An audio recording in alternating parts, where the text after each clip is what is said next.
All right, good morning everyone. Today I'm going to be presenting on humanitarian collaboration in South Sudan, which was the focus of my research proposal. In order to foster humanitarian collaboration and information sharing, I went through 4 methodological steps to develop the project which I'm now presenting. First of all, you have to gather data. For me, that included both primary data collection, physically going to South Sudan, and going to external sources and getting their information so that I can centralize all of that in a geodatabase. Second of all, I created that ArcSDE geodatabase, which is the larger type of geodatabase we've learned about, which is better for multiple users, has versioning, things like that. I'll have to both import the data and create usage rules. Those usage rules include coded attribute domains so that all of the data there has sort of a standard way of looking at it. When people are importing new data, they have to use these standardized terms, so it's much easier to run queries. Topological rules, so that when we're creating maps from this geodatabase, they're much more standard and accessible. And then versioning, so that multiple users can use and access this geodatabase and there won't be any issues there.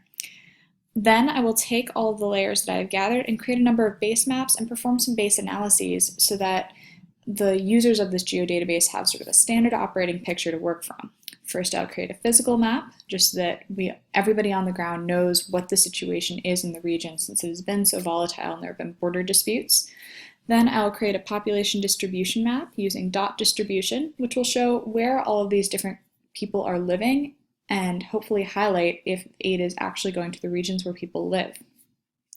Third, I'll make an aid distribution map, which will be choropleth, and we'll look at the state and sort of local level areas and whether or not aid is actually being delivered there, if it's too much, if it's too little, and if it's the types of aid that are needed there. So for example, if you have a makeshift hospital in the region, they may not be as in dire need of food aid as a region suffering from famine.